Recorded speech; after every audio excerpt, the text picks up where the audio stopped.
Companies need to invest in employee wellness and good health because we've seen it impact everything from workers' comp claims to mental acuity to reducing claims on your medical plan.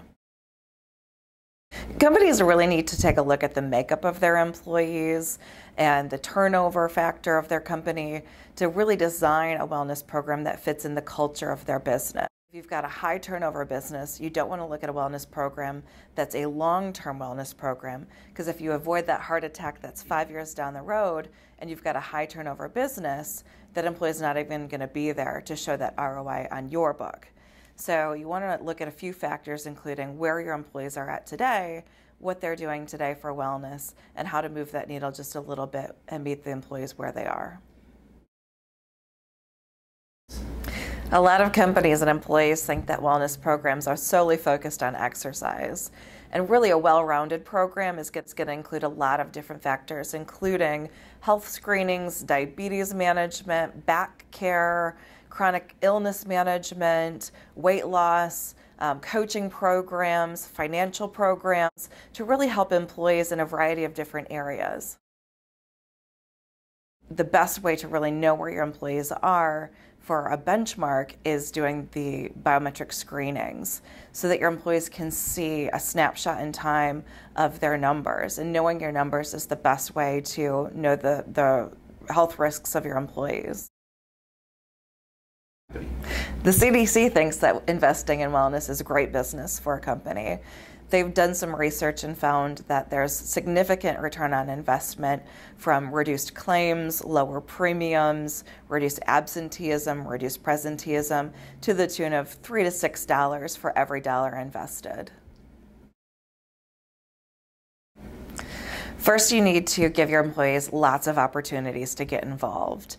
The more opportunities that you give, the more engagement you're going to have at the employee level, because not every activity that you do in your wellness program is going to speak to each employee. So you want to make sure that you're giving ample opportunity to get involved. At least once a year, open up your wellness program to new employees. You also want to make sure that you've got plenty of incentives out there to get involved and stay involved. We see that incentive rewards of at least $100 really move the needle with employees and get folks moving. And once folks are moving, they tend to stay engaged. And the third point here is to make your program goals clear and attainable and have a reasonable chance of improving health. Participation is key. You don't want just your marathoners participating in your wellness program. So you want to meet people where they are and get an understanding of what employees can do. You also want to make sure that you've got reasonable alternatives for anyone with disabilities. You want to make sure you're compliant with the Americans with Disabilities Act and find reasonable alternatives for any employee that can't meet your metrics. Everybody loves rewards, so you want to make sure you're incenting employees to get engaged to start and keep the rewards going. You really want to shift your corporate culture and have leadership buy-in from the top down. This is restructuring your whole corporate culture to make your employees and your whole company healthier. You want to make sure you're not scaring employees off by having your first activity be a 20-mile run or a huge obstacle course challenge that scares off people that are just taking the first steps into wellness. And the last thing is you really want to have open communication to your employees throughout the year. You don't want to talk about wellness just at your open enrollment meetings because your employees are flooded with lots of information at those meetings. You want to make sure you're using all of your resources. Use your company intranet, use your open enrollment, use weekly or monthly emails, put up posters in your break room, and have a committee of employees that want to act as a wellness committee to have grassroots infrastructure throughout your company to keep wellness moving. Privacy concerns are something that we talk to all of our employer groups about.